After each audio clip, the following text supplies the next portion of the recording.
Hello, everyone, and welcome to another exciting installment of the Customer Success Skills Exchange. My name is Chris Reynolds. I lead Customer Success Enablement here at GitLab, and we are joined today by Brendan O'Leary, Senior Developer Evangelist, who's going to talk to us a little bit about runners today. I put the agenda into the chat. So today we're going to cover a foundational understanding of what runners are and how they work, the life of a GitLab job, some best practices for a runners rollout, and then some artifact management using runners to speed up jobs, and then open it up for questions and answers. Take it away, Brendan. Great. Thanks, Chris. I really appreciate it. Happy to be here presenting on one of my favorite topics, the GitLab Runner, and really excited for the questions that everyone's going to have at the end. So I will try not to speak too quickly, but I also am not going to spend most of the time in the slides, hopefully, because hopefully there's a lot of great questions. And so to kind of talk about the runner, we'll kind of talk about what it is and why it is, how it's architected. We'll talk about what platforms it runs on, what an executor is and what they are, a little bit about auto-scaling, and then some of the other advanced features that Chris was alluding to earlier. So first, a little overview. So the GitLab Runner is basically the agent that's responsible for running, sorry for defining a word with itself, but running the jobs that you define in your CI/CD pipeline. So this runner can be, is a nice generic term for it because it's actually, can be run in many different ways, right? But the reason that we have this concept of a runner is to have the ability to make the jobs that you run on GitLab CI/CD to be multi-platform. They can run on any platform. The runner is written in Go. The multi-language, any language you're building with GitLab, you can build with the runner. It's also built from the ground up for parallelizing builds, for building with Docker, and then of course having this extra agent outside of GitLab means you can have one GitLab installation, but many runners for the different needs that you need. And that may be ones that people bring themselves, and we'll talk about that. Or it may be a pooled model where you have, job execution at the pooled level. So the example of that would be, GitLab.com is a single install of GitLab, but has both pooled compute, the compute that you get when you're a GitLab.com user, 2,000 minutes for free, and then up in the number of minutes after that for each tier. That's that pooled runner, shared runner compute that we allow folks to use. And so the life of the GitLab job, I feel like I have the wrong slides because this slide says needs work, but this is fantastic. So that's okay. We're going to make it work. Sorry, I think I might have the wrong slide deck link, but we'll talk about it. So the general outline of a GitLab job is it's going to pull the code, the runner will poll for the occurrence of new jobs. So this is a critical thing to the way runners are architected. We'll talk about it in more detail later. But once a job is received, it then clones the repository to itself and then runs the script. So in more detail, if we're to pull those steps apart, there's actually a number of steps that happen. So the polling still is first, and the running the script is still last.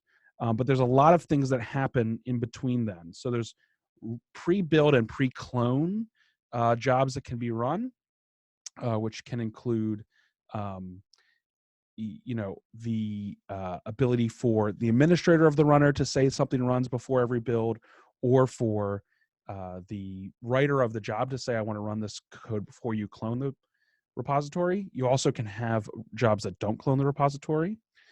Then there's post-clone jobs, scripts that can run. And then, of course, the actual user script. So we could talk more about that in a little bit.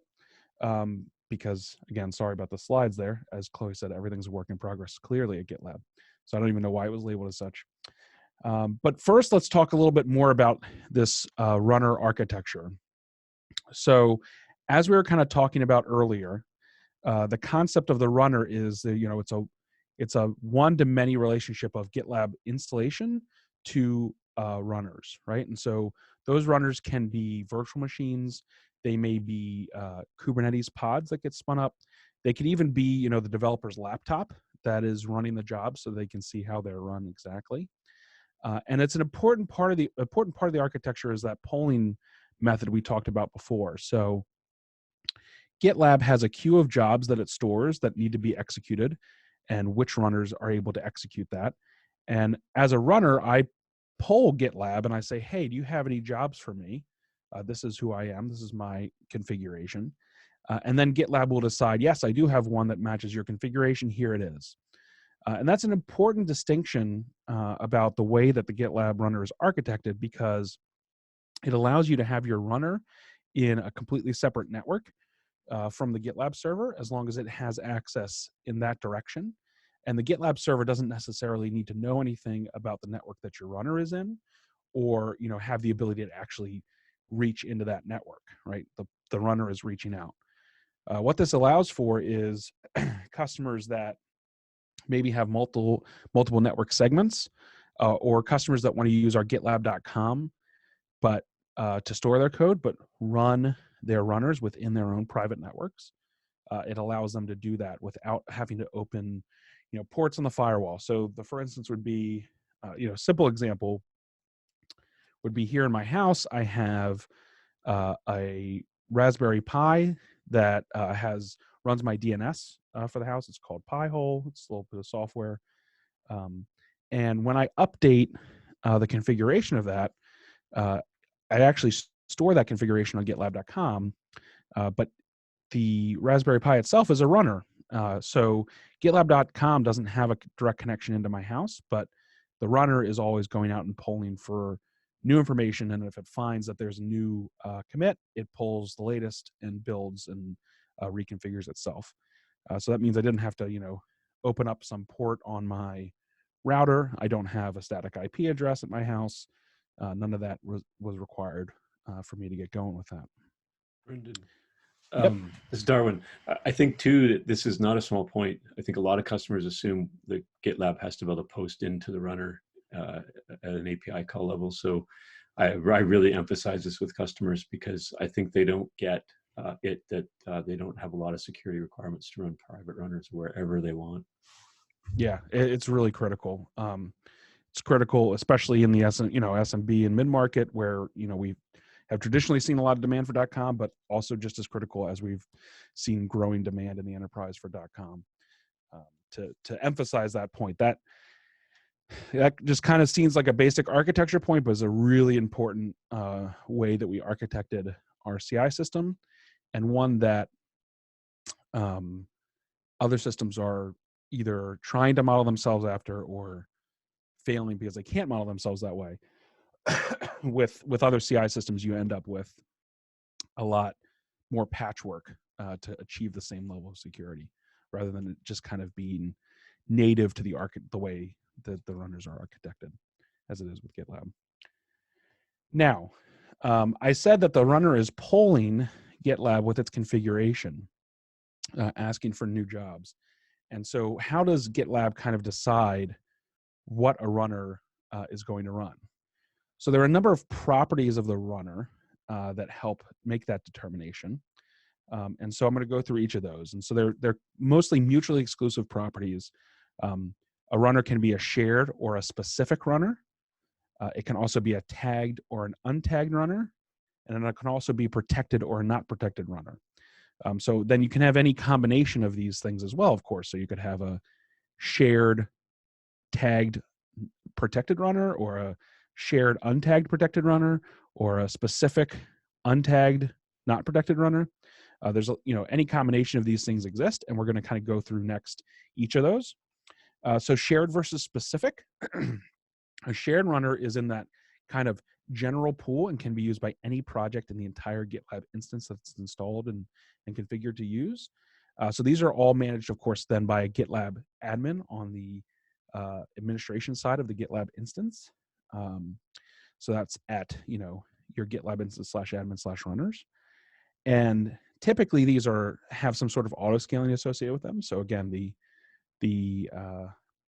key example here would be GitLab.com that has a number of runner scaling managers assigned to be available to any project on all of GitLab.com. And they auto scale and create and destroy a virtual machine actually for every single job that gets created on GitLab.com. So even if you have a one pipeline with 3 or 4 jobs, you'll get a new virtual machine that exists only for the life of that one job. Specific runners are tied to a project or to a group, and they actually can be tied to more than one project or group. They're then only in the pool for those specific projects that they're tied to, and can be managed then by the project or group owners, right? So in the namespace under CI/CD settings, you have the ability to add specific runners. Typically, this is for specialized builds, or if an organization doesn't want to provide shared compute across their GitLab instance, they might do this so that people can bring their own compute. You might hear that sometimes. And then, of course, this is how I would, as a GitLab.com user, add my specific runner that's inside my network that I'm not offering up the compute to all of GitLab for, or everyone that uses GitLab.com for. Then again, a runner can be tagged or untagged. Tag runners look only for jobs with that same tag, and untagged runners run jobs with no tags. So for instance, use case here might be, well, I'm doing a Windows build or I'm doing an iOS build that requires a specific operating system to build on. And so I may tag my Windows runner with a tag like Windows. And then I tag my job here. You can see I'm building a C# project here with Windows so that I do that. Or I may say that, I'm just going to be pulling the Maven JDK image, so I can run on any untagged runner that has Docker. So that's the 2 examples here. And then finally, a runner can be protected or not protected. So protected runners only run jobs from protected branches or protected tags. So this is typically for runners that might be doing deploys. They have the deploy keys on them, or the deploy runs specifically on them. And that allows administrators of those production environments to have more direct control and not allow any developer on the project to execute arbitrary code on those runners. And then not protected is obviously inverse of that, runs on any branch and can be used for any build. And then finally, I said that was finally, but there's actually some more options. So you can actually deactivate a runner so it doesn't accept new jobs. You can say whether it's going to run untagged jobs or not. So a tagged runner actually can pick up jobs without tags. And you can also lock it to the project, which means no one will be able to assign it to another project. So as I said, a specific runner could be tied to one or many projects. A locked specific runner would be locked to that particular project. There's an example project with a lot of these different kinds of tags and runners that I have not done a great job maintaining, but hopefully we'll be doing a better job in the future at gitlab.com/allthethings, where I'm trying to do GitLab CI for all of the things. And so speaking of all of the things, let's talk about platforms and executors. So as I mentioned earlier, the runner was written in Go, and Go is a language that can run almost on any platform in the world. And so the GitLab runner is able to run in Linux and on a Mac OS, on Windows and Docker, in Kubernetes. There's lots of different platforms with which you can run the GitLab runner. And then for each install of the runner, you choose what's called an executor. So the executor is how the runner is going to execute the script, surprisingly enough. And so the most common ones are shell runner. So shell runner is exactly like it sounds like. It just runs commands directly as if you were typing them into your bash terminal or your PowerShell terminal. Docker uses a Docker image and executes the build inside of that Docker image. This is obviously our most common use case. Another very common use case today is our Docker machine autoscaling. So this is where a machine scales up runners, and basically it's kind of a bastion host that then creates new runners on demand. This is how Docker Machine is how our autoscaling works on GitLab.com. And then Kubernetes, where the runner runs as a pod in a cluster and can also enable autoscaling because Kubernetes enables autoscaling. There's a number of other executors though. And so some least common ones include VirtualBox, Parallels, SSH. These are just different methods of running your jobs. And there actually now is the concept of a generic executor where you can actually provide, we actually provide gRPC endpoints to allow you to customize the build environment and set up your own executor. And that's allowed a number of executors outside of what we'd be able to test, for instance, in high performance computing environments, in proprietary virtualization software that we may not have access to. And in fact, it is how we as an infrastructure team created our Windows shared runners on GitLab.com. I was actually using the custom executor method to create a custom autoscaler for those. And so I expect to see that method used to also replace Docker Machine in the future, as it is in maintenance mode from Docker, and we're going to need a better way to autoscale in the future. And let's talk about that autoscaling right now. So again, the way that folks are able to do that. So AWS, there's a lot of ways to just generally autoscale compute in general. And so folks have written, ways to have autoscaling groups in AWS stand up runners as they would stand up other servers. Again, the most common usage today is Docker plus Machine. So Docker plus Machine is a project that tries to act as middleware between, the APIs of many cloud and virtualization providers, and providing a common interface on the other side. So the fact that we have Docker Machine in the GitLab Runner today means you can autoscale on all of those things listed here. And so that's obviously a lot of work that was done and would be a lot of work to maintain. And that's, I think, why Docker chose to stop maintaining it, but it works pretty well right now. It's getting patches for security, and then we're working on plans to bring native autoscaling for all the cloud providers directly to the runner. And then again, Kubernetes, you can use a config map and spin up a pod per job to autoscale the runner. And then so just to talk a little bit more about these. So Docker plus Machine, again, allows you to create a new virtual machine, for instance, an EC2 instance, which we'll talk about next. And it also has a lot of great features like how many I want to keep around idle, how long I keep them around for, when my peak usage is. So there's a lot of really great features of that version of autoscaling that allows you to really manage your kind of, you normally talk about it as your compute spend versus time to wait for a job ratio, right?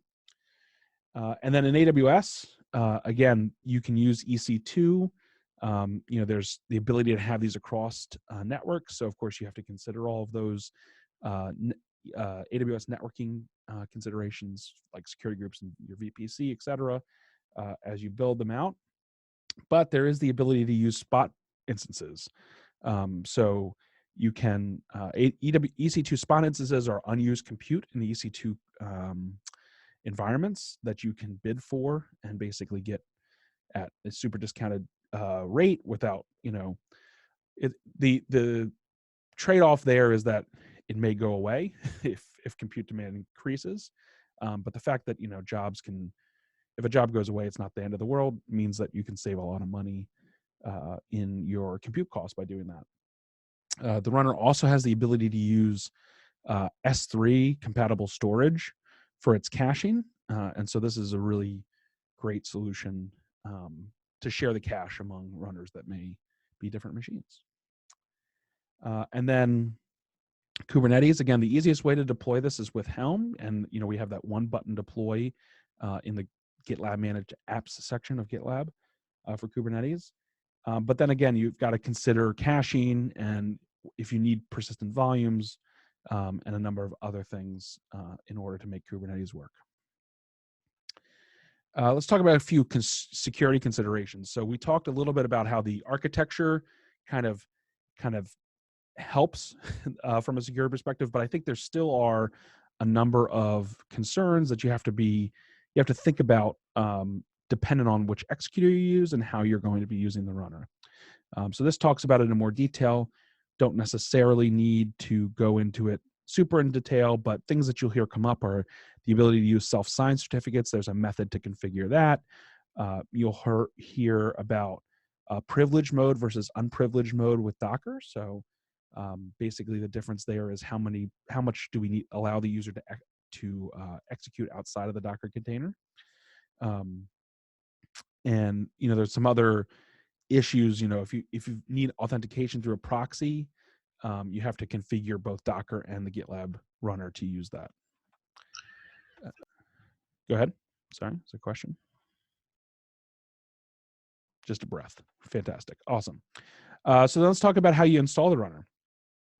So again, it can be installed to any platform that runs Go. So that's almost every platform you can name.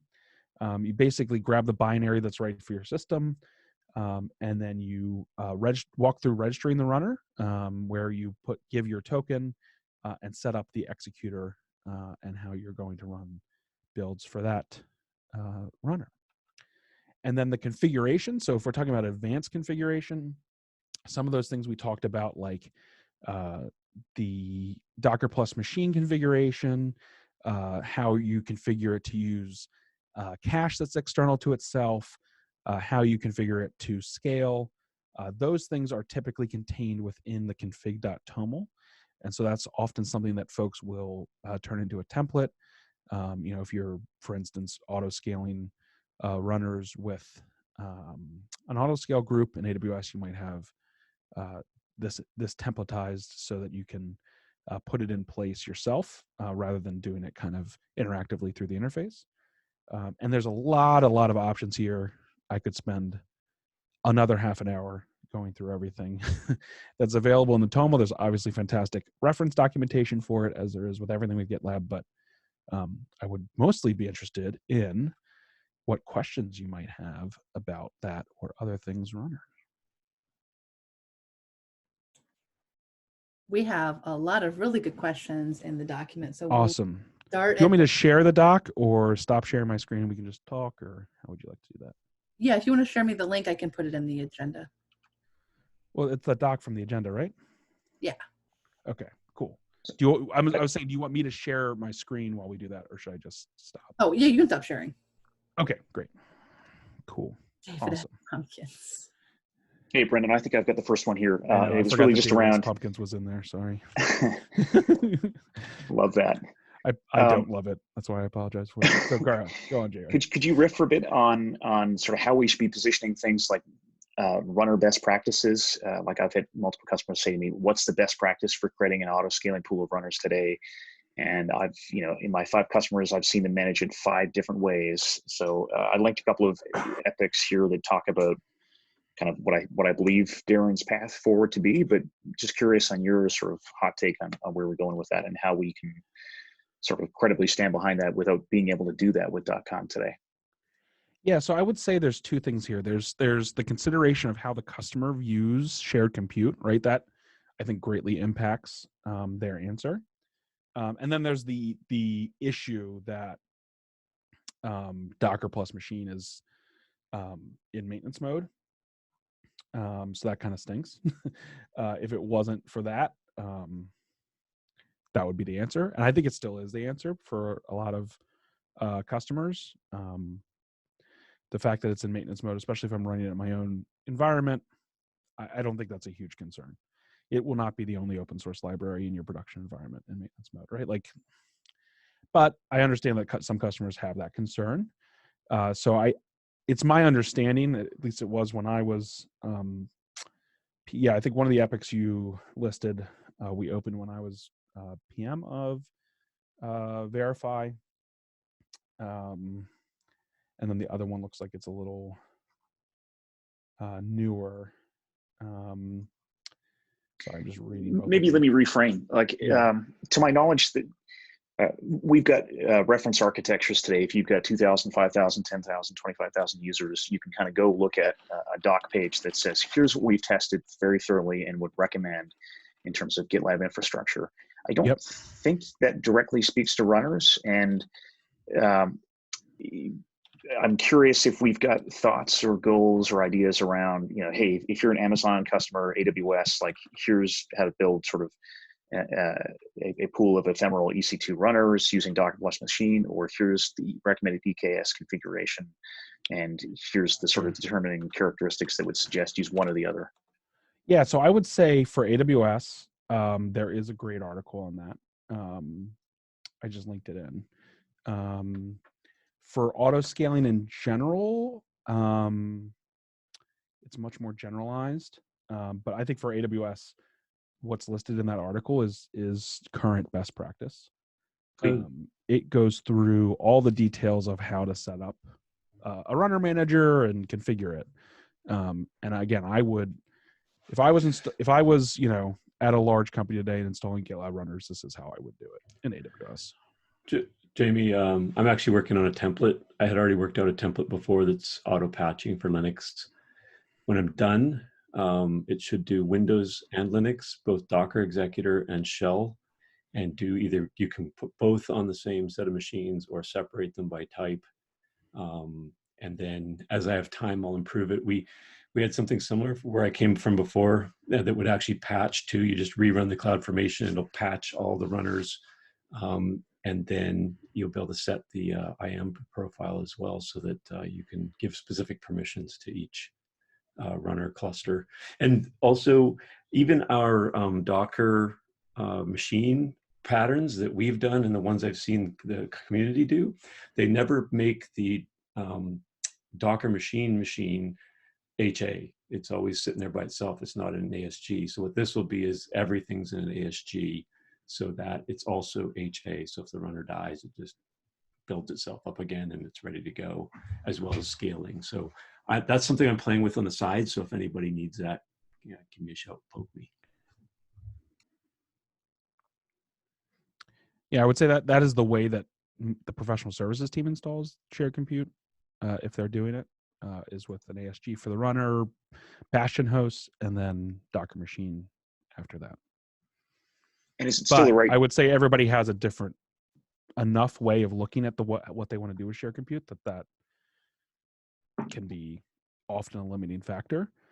And I would say that in Kubernetes. Sorry, Brendan. I was just curious. Like, I want to just gut check my base response to most customers that ask me, like, "Hey, can I do this in Kubernetes?" I usually say we recommend Docker machine. And is that still the right answer? It depends on the use case. The thing I would say is we don't auto scale the runner today in Kubernetes because of the requirement to run in privilege mode. And so we don't do that on GitLab.com because we don't trust the folks putting stuff into shared compute there. And I would say for most large enterprises, they don't trust, but they may have a scheme of Kubernetes today where they've got multiple clusters for production versus test, and then it's not a big deal in a test cluster to have stuff going willy-nilly, and then production is locked down in a different way. But I would say the reason we end up not doing that is because people want to have shared compute, untrusted shared compute, and that's not ideal through Kubernetes, the Kubernetes executor today. Brendan, there was also a customer who gave a presentation in Brooklyn where they were using KIAM for permissioning the pods so that they could have separated permissions but still use Kubernetes. I've never done it, but I just remember that. I recalled that because that was one of the reasons why we were holding off on Kubernetes. Yeah, so. I've never done it either, but it was a great talk. It's Kubernetes IAM, so you can actually apply Kubernetes IAM to a pod instead of just to the whole cluster. So. Jamie, did that answer your question? Yeah. By all means, please move on. Appreciate the time. But I would say, can I add one thing? Sorry, Chris. Yeah. I would say that this is the most important question in my mind, because I think our technical account managers can have a huge impact in their jobs if they're able to get customers over this hump of having shared compute for runners. That's the thing that will let GitLab take off at your accounts. So fantastic for first question, JR. Awesome. DT, you have the next one. Do you want to ask your question? Yeah, great. Good morning from sunny Santa Cruz, California. So I thought I'd give you an example of what we deal with in the field. I had a call this morning. This is kind of level of detail that we have to handle. But basically, I thought you might know the answer, which is, so our customer's been running their server in HTTP mode forever. And now they want to wire it up to Okta, which requires them setting up the certs, which is pretty straightforward. But their concern is they have an entire fleet of runners that are out there, and they're wondering if they have to change the registration callback to the mothership, the protocol. That is a good question. I don't know. It depends on exactly what they're doing. Like if they're like, my assumption is probably they're going to have to change it because probably their corporate policy is going to be, say, turn off HTTP access to GitLab, right? Like, why would they be enabling HTTP access to leave HTTPS access to be leaving HTTP on? Well, if they leave, obviously they leave HTTP on, then it should work. Yeah. But if they're, forcing everyone through HTTPS, then no, it won't work. Does that make sense? It does, yeah, of course. Yeah. Yeah, their concern is having to go change hundreds of runners that are out in the field. Yes, that would be my concern too. Yeah, I mean, we have to all follow up with supporters. Yeah, it's mostly like a policy like thing. Like if they're going to leave HTTP on, then yeah, the runners won't even notice. Yeah. But I would assume they're going to turn it off once they're done. Yeah. And so then they would have to go. They would have to go to re-register everything, right?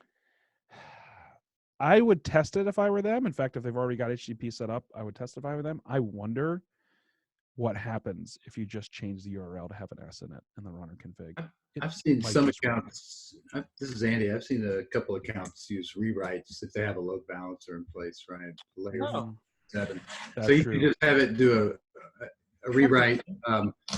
Yeah, it depends on what they have in between, the runners and GitLab, but that's one option, and it can address that.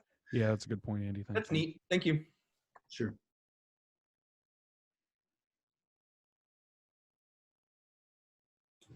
All right. DT, did that answer your question? Yes, it did. Thank you. Beautiful. All right. Lotzi, I think you have the next one. Good morning, afternoon from semi-sunny Morro Bay, California. Yeah, I guess let me be a little bit more clear about resources. So this would be things that we need to persist between jobs that maybe we want to hook into. It could be even like, a text file. So maybe not so much dependencies, which are, our documentation clearly states is better reserved for caching. But I still feel like there's a little bit of, fogginess between those two, or is there even other approaches that we should be talking about or thinking about? There is fogginess. Okay, so this is a great question. So cache and artifacts, just for anybody that might not know what they are, there's two different ways of persisting data out of a job on the GitLab runner. One is cache and one is artifacts. You can read more about them in the documentation. But the important point here for the question is what's better for given use cases. So the number one thing to keep in mind, first off, is that cache is only guaranteed. Well, it's not guaranteed at all. We'll get to that. But the only time you should rely on cache at all is in the context of the same pipeline, right? So if it's possible that you're going to need something in another pipeline, you're already on artifacts, period. The next thing to remember is that cache is a best case level job in Sidekick. And so that means that there are going to be times where it fails. If GitLab is overloaded with a bunch of other stuff, cache is one of the things that falls off the wagon first. So if it's mission critical, you might want to consider an artifact. But if it's not mission critical, you use cache. So example would be, it's not super mission critical for my test results text file to get between jobs. I might use cache, or maybe my node modules if I'm doing a Node.js project, versus if it's mission critical that the build artifact from this job is updated before my downstream job runs, right? Like that consumes it. Well, now it's an artifact for sure. Or if there are mission critical tests that I have to parse every time, then it's an artifact. So that doesn't give you one answer, but that's the answer, I think, to the question. If that helps. Okay, so for pipeline to pipeline, then we should be considering. You're at artifacts already. Yep. Now, having said all of that, there is plans around a concept of workspaces. Someone maybe can find the issue while I'm looking. If you Google GitLab CI workspaces, you might find it.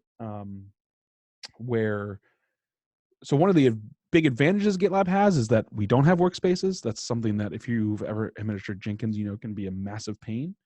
But it's also a disadvantage when I understand those pain points, but I still want a workspace and I want to share a workspace between jobs. And so that we've got plans around how we're going to, workspaces is an overloaded term. Yeah, it probably will change names because now we have a concept in Manage called workspaces. Soon to be called isolation. Yeah, naming things is fun. Right. There are only two hard problems in computer science: naming things, cache invalidation, and off by one errors.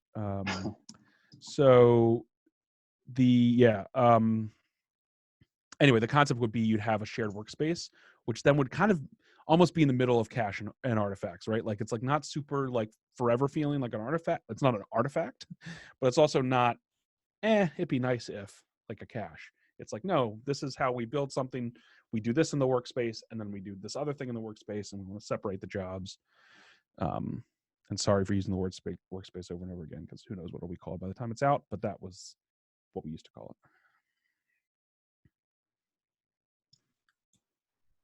I think I found the epic. Ponsac created it. Shared workspaces for CI/CD jobs. I just linked it in chat. I'll get it into the doc eventually here. Thanks, James. Can we post images in chat? Because I have something to share around that workspace thing. Like if I drag and drop something, does that work? I don't think so. I don't know. I don't think so. I might put it in the doc then. Right. Thanks. Put it in Slack too. Okay. MC, I think you're next. Whoever MC happens to be. Brendan, just want to know if there's any key differentiators. Yep. Can you hear me, Mark? Yep. Cesario. So is there any key differentiator? I run the Jenkins all the time, right? I'm sure everybody does. Any key differentiator between our runners and agents without calling their baby really ugly? Yeah, I mean, their baby is really ugly, but so there's a video that I did on this that I will find a link to where it's entitled "What Makes Jenkins Better Than GitLab CI." Like it was kind of like a theoretically, it was Ty from product marketing interviewing me about it. Spoiler alert, I end up still talking about why GitLab's better. But I think the biggest thing when talking about Jenkins agents versus runners, which I'm glad they changed the name to agents, used to be master slave, so you might hear that terminology sometime, is that you have to configure oftentimes those agents to have the right tools in them. So again, this advantage that I talk about that GitLab has is not necessarily us being smarter than Jenkins, but our time to market. So we came to market with CI when Docker had already kind of won the day. And so our CI is very Docker first and Docker friendly, whereas Jenkins has kind of bolted that on. So the traditional Jenkins install has these agents where you have to go put the tools on. So I have to go install Node.js or install Java on. And so feeding and watering and managing those agents then becomes a very, cattle, if you ever heard the term cattle versus pets, those agents oftentimes are pets. That's, yeah. Whereas GitLab is kind of designed from the ground up to be cattle. Now, a lot of folks have spent so long with Jenkins that they've created their own systems of cattle on top of it, but they're still maintaining that, right? Whereas we're maintaining the ability to do that with GitLab CI. That what I'd say is the big difference. Excellent. Thanks. Anybody that's run Jenkins has had that problem at once, and maybe they've solved it really well in their massive enterprise. Oh my gosh, look at us! But That's not an easy thing to do. So the next here, the context for mine is I've got a large sort of GPU manufacturer customer that is doing crazy things where they're hand rolling Git replication to NVMe based servers elsewhere in a different physical location to try and speed up a CI job with a custom CI tool they've written. So it's kind of insane and maybe too niche to be relevant, but I was curious, and I think DT's question relates when it comes to partial clone or shallow clone in the runner itself and building that. If you've got some monster large multi-gigabyte repo, what ways can we sort of point at the runner and say this is what's defensively better about our approach versus like a Jenkins approach? Yeah. And you kind of just talked about it with the cattle versus pet story, but I'll let you. Yeah, I did a little. You're probably going to have more pet-like servers in this case, right?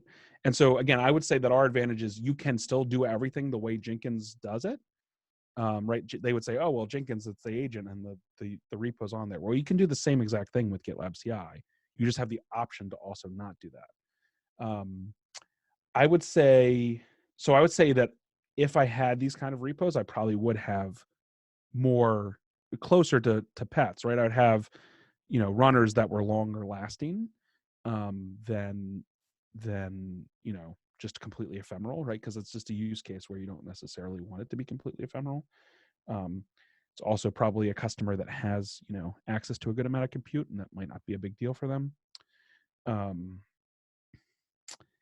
The other thing I would say, though, is the beauty of GitLab Geo, which I know there's not many folks that do this, but the fact that GitLab Geo is a read-only copy of your entire GitLab repository means if you had some test bed in some other country, or you just had a lot of runners that were going to be hitting the heck out of your GitLab server, Geo might be a solution for that, for the latency that you wouldn't otherwise be able to overcome. Then you've got this, if you do want ephemeral servers, you might be able to put a GitLab Geo server right next to them so that they have quick access to clone, and they clone from the Geo node rather than from GitLab itself. You can also do a lot of stuff like that around like traffic shaping, right? So you could traffic shape the runner API calls and stuff to go to specific compute nodes, right? That's a lot of what we do on GitLab.com. That's maybe a little bit crazier and more advanced, but there's even some cool stuff coming with, or cool stuff thought of and discussed with GitLab where you can actually tag different storage types. So Prefect could be aware of a certain node that's on SSD storage for high performance repos, and you could say, all right, repos tagged as high importance or high speed could be redirected to be stored on this specific sort of pet to the high speed node, right? Exactly. Yeah. So there's that kind of stuff is going to be really helpful in these kinds of cases. So DT's next question relates pretty closely to that. I don't know if you want to add anything in terms of shallow clone or Git depth. Git depth and shallow clone have existed for a while in the runner, and I think they're probably some of the most underutilized features of the runner to help you speed up.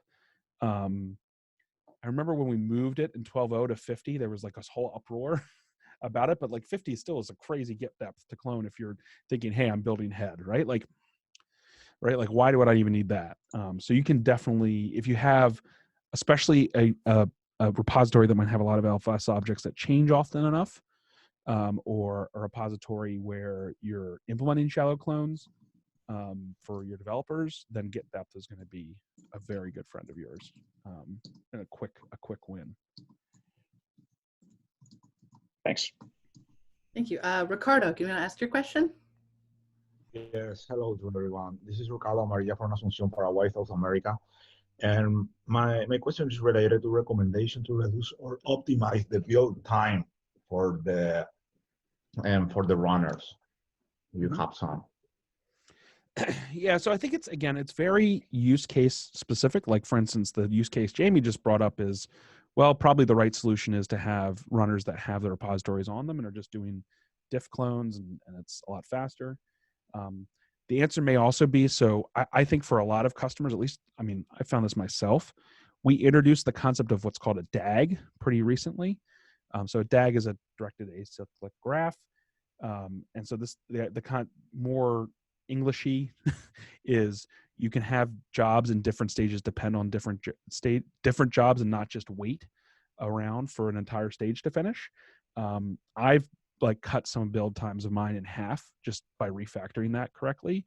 Because I might have, test, build, deploy, but there's multiple components, right? And there's 7 jobs in build, and one relies on job 1 in test, and 2 of them rely on job 2. Actually using the dependency stuff, the stuff that came out with DAG, really helps you architect that pipeline to be a lot faster.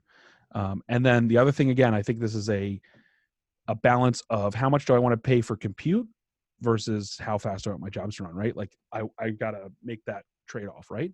If you threw a massive VM at all your jobs, well, they'd run really fast, but you'd pay a lot for that compute. So you can also tweak, how much impact does, extra memory or extra CPU actually impact the job, and then is that worth it? The cost difference worth it to us?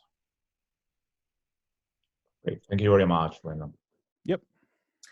So DT had asked a question about the fork version of Docker plus machine in the chat, but Brian answered it. And in the interest of time, I think we'll move on to the next question, which is yours, Jamie. Oh gosh. Yeah, we can offline it. It's niche. Skip. I'll take a pass. All right. I would say yes, but yeah, we could talk more about it. My short well answer said. is why. If it's not, then we've got bigger problems, is my short answer. But we can talk about it more. Vladimir, I think you're next.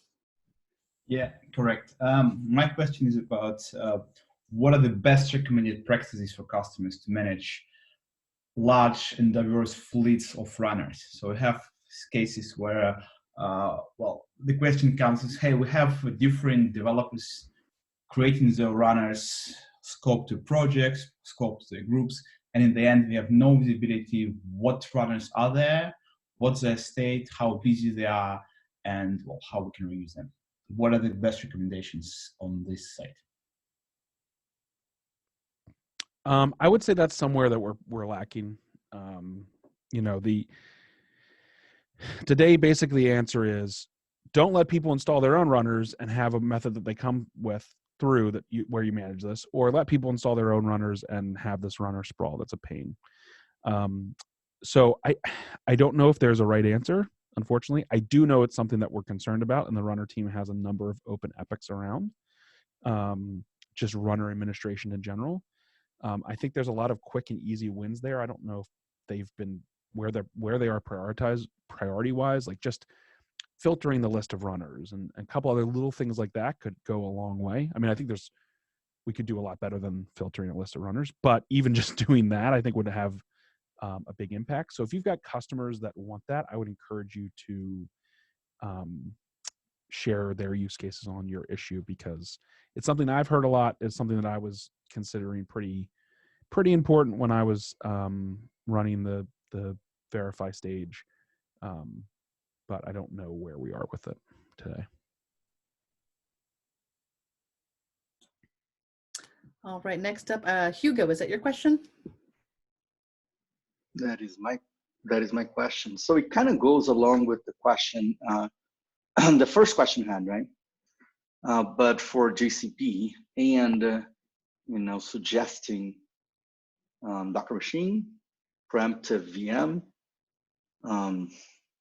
and I felt like we don't, at the end of the day, I guess we don't really have an answer. I don't think it differs much from AWS, right, Brendan? I think it follows this. Yeah, it's very similar. I don't know GCP preemptive machines as well as I know EC2. Mm-hmm.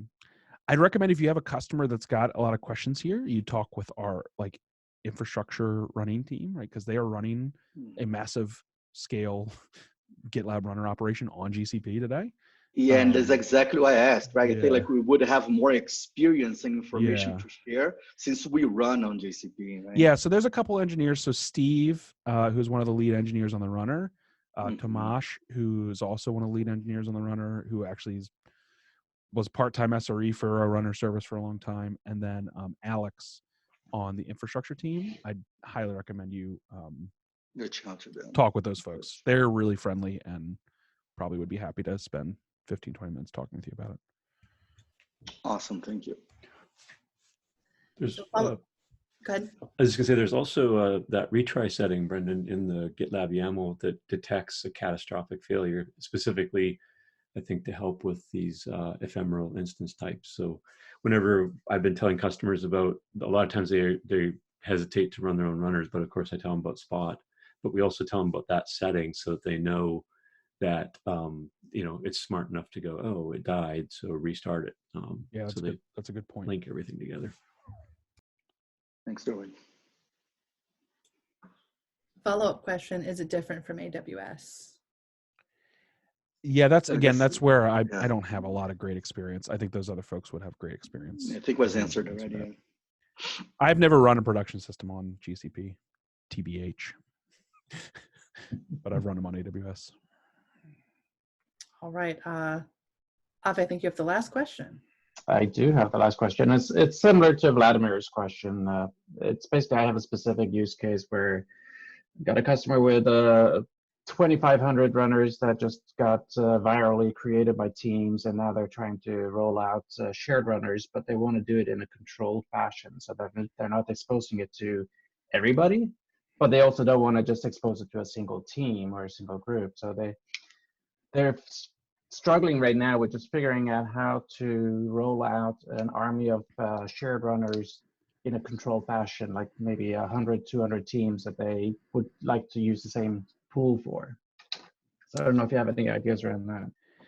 Yeah, there's not a really great answer. I have ideas though. One is if they've got, high-level groups that are big enough that represent some of these folks, like make it a group runner to start off with. You can always re-register it as a shared runner later. Like if I'm a GitLab admin, I can do both. So that would be the easiest way if their GitLab group architecture matches this thing that they're thinking about. I should share a little bit more though. Yeah, I mean, one thing that they've experimented with right now is tagging it through the API. I think if you're tagging in the GUI, you can just tag it with one item, right? And they've been experimenting with adding the API, like or when you register, you can tag it with multiple things. Yeah, so that was going to be my next suggestion. Is kind of like you could just make them shared and then tag it, which means people could maybe self-discover them, but in reality, probably you're just going to it won't be a run on the bank necessarily. Right? You just add some tag to them, and then those teams know to use that tag in their jobs, and they get to use your compute, and you just monitor it and make sure that it's not blowing up. So that was my second idea was tagging. Yeah. Is it I guess EC2? one.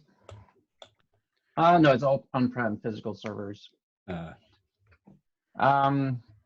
One caveat, I guess, with tagging is that for every tag, it'll ping the server once per tag, basically, to see if there's anything to do. So if you scale this up to say 1,000 runners, that's going to be a lot of chatter to see if there's anything we can do. Is there anything we can do? That's a good question. That I would post in the runner channel. I did not. You just taught me that, I think. I did not know it was one API call for tag. That seems silly. So yeah, I would ask in the runner channel if there's a different way to handle that.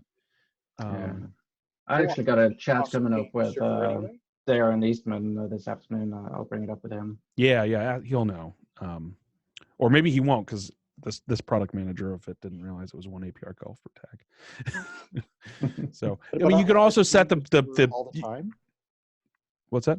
Well, aren't runners pinging the server all the time anyway? Why would tags be any different?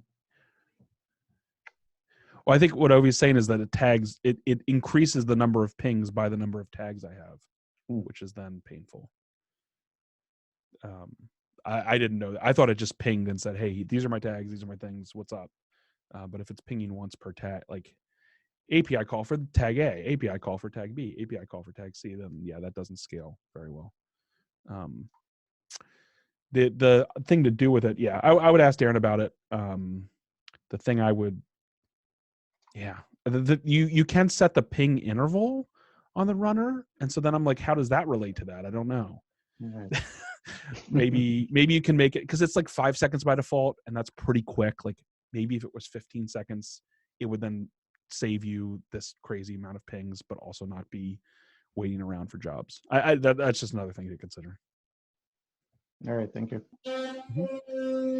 Cool, and with that, we are out of time. Thank you all so much for joining us today. Thank you to Brendan for coming to share this great information with us, and for everyone who had questions. Thanks for those of you who helped me keep track of the notes in the doc. I'm going to go ahead and stop the recording.